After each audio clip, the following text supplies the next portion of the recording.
అత్యాధునిక labs, international collaborations, advanced placements. మీ dream career ని రీచ్ అవ్వడానికి మీ best choice Godavari global university. Rajamouli గారి మైండ్లో ఏముండి ఉంటుంది అంటే మీ understanding of directors, film makers temperament అంటే ఇంత పెద్ద సినిమా ఆయన తీసాక ఆయన ఇంకా పెద్ద సినిమా తీయాలి నెక్స్ట్. ఇక్కడ 2 points sir.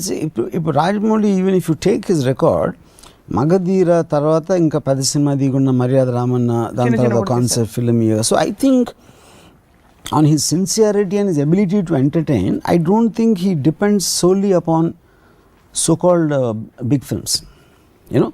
But now opinion lo, after Bahubali, I don't think he should do a small film, you know. దాని కారణం ఏంటంటే ఎవరు మా లైఫ్లో అయినా పోయేది టైం ఒకటే, the only thing which is give, and the kind of sincerity and the time it takes. ఇప్పుడు బాహుబలికి వచ్చిన నేషనల్, ఇంటర్నేషనల్ రికగ్నిషన్ కానీ, దాని కమర్షియల్ సక్సెస్ కానీ, I personally believe he can make 1,000 crore film actually, the way the market is now. ఎందుకంటే పీకే అనే సినిమా 600 crore collect చేసింది on a first run almost, you know. దాని final revenue I won't be surprise if it 750 ఫైనల్గా 750 crores. Yeah. Then that should be the biggest film. In a collection wise, but that you're talking about is mainstream Hindi film with Amir Khan and all that, you know. What మళ్ళీ main stream ఏమిటి, మనకి సినిమాయే కదా అంటే అరే కదా main stream అంటే అనేది main stream Hindi commercial. దాన్ని రిలీజ్ చేసిన థియేటర్స్, ఫస్ట్ డే వచ్చిన ఓపెనింగ్స్ అన్ని దాంట్లో. ఇప్పుడు బాహుబలి అనేది ఫైనల్గా ఒక చిన్న స్టేట్, ఆంధ్రప్రదేశ్ ఒక స్టేట్లో ప్రైమరీగా దానికోసం తీసి dubbed versions whatever they did, I think that is a far bigger. ఏది మీరు రేషియోలో తీసుకుంటే మీకు pan India, national, middle east, foreign audience అంతా ఉన్నదానికి 600 crore బాహుబలి తెలుగు సినిమాని అక్కడక్కడ డబ్ చేసి రిలీజ్ చేస్తే that itself I think is going to collect some 400 crores finally 400 crores. కాబట్టి ఇట్ విల్ స్టిల్ అంటే ఈ లీగ్లో ఇది biggest film. Yeah, no doubt about it. అంటే ఎవ్రీథింగ్ ఈజ్ యా. సో ఇప్పుడు రేపు పొద్దున్న పీకే లాంటి స్ట్రక్చర్డ్ ఫిల్మ్ 600 చేస్తే, బాహుబలి లాంటి సినిమా ఆమిర్, షారుఖ్, సల్మాన్ లాంటి స్టార్స్తో తీస్తే I don't think it surprising at all if it collects 1,000 crores.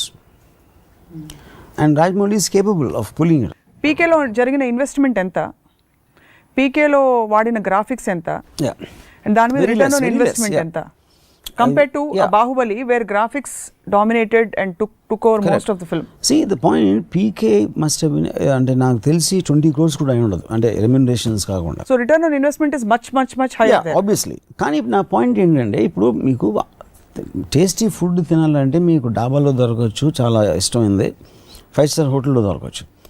కానీ 5-star హోటల్ ఇచ్చిన ఎక్స్పీరియన్స్ వేరు ఉంటుంది.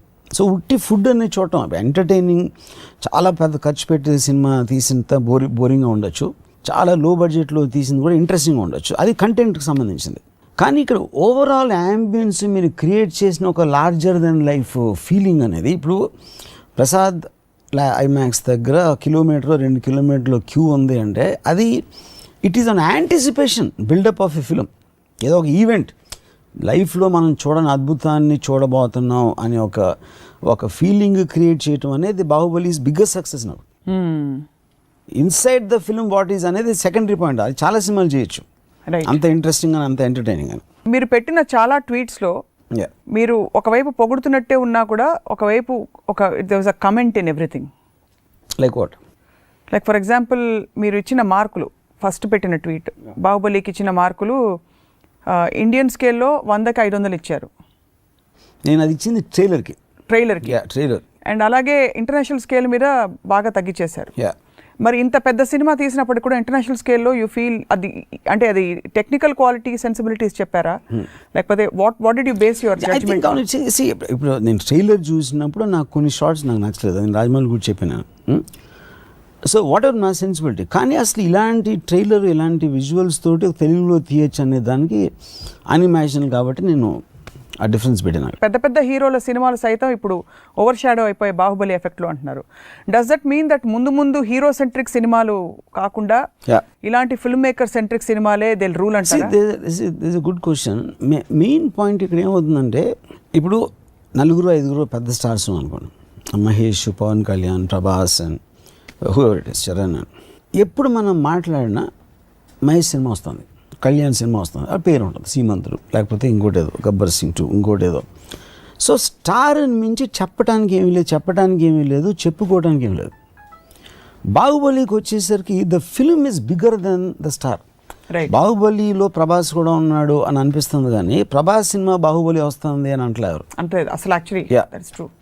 So which is what Hollywood has been doing since డికెడ్స్.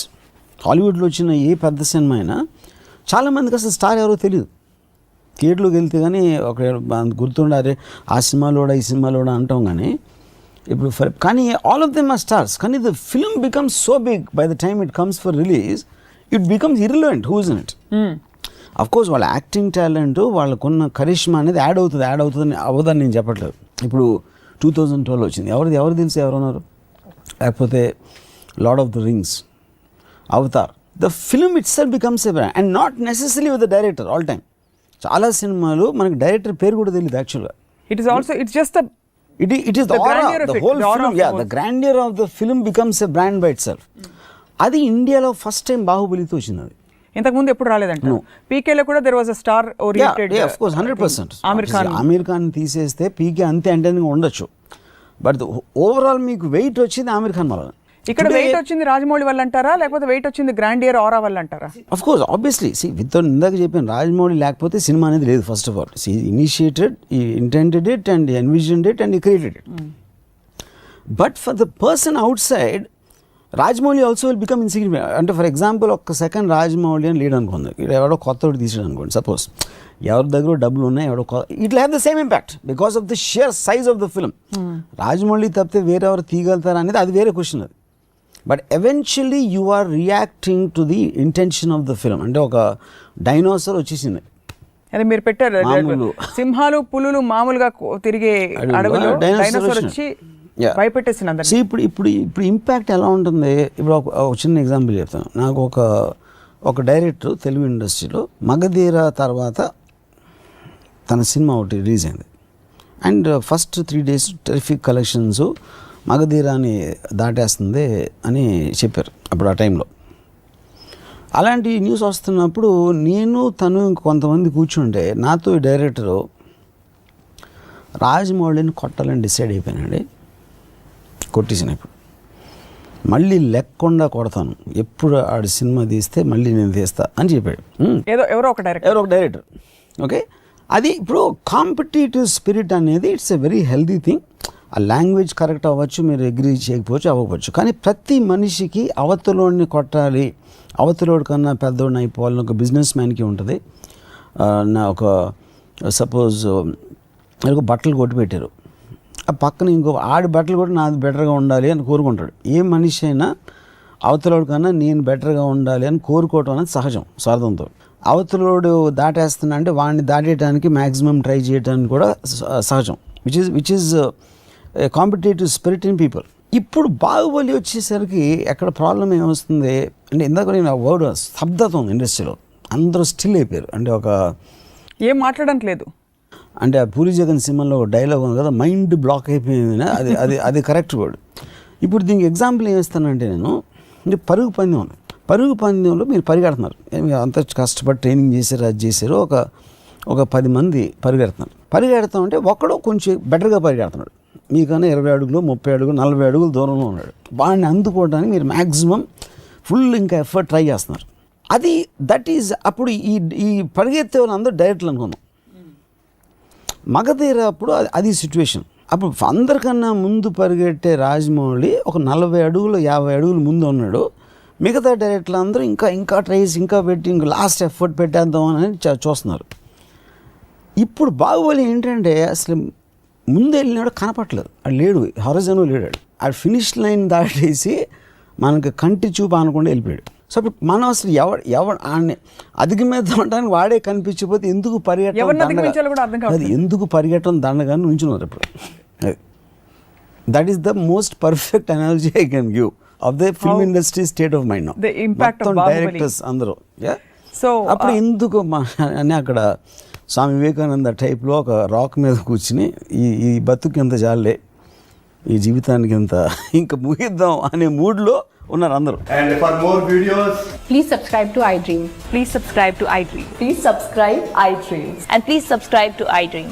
For more videos, subscribe to iDream. please like, share and subscribe to the channel. Congratulations, iDream. Subscribe to iDream.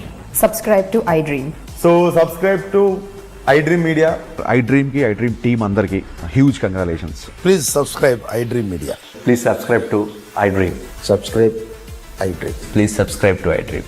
iDream అంటే నా కళల ఛానల్ను subscribe చేసుకున్నారు, నోరు తిరుగుతలేదు, మీరైతే గంట గుర్తు కొట్టండి. For more such videos, please subscribe to iDream. Subscribe to iDream. Please subscribe to iDream. Please subscribe iDream Media. Please do subscribe to iDream. Please subscribe to iDream Media. For best entertainment and information, please subscribe iDream. And don't forget to subscribe to iDream.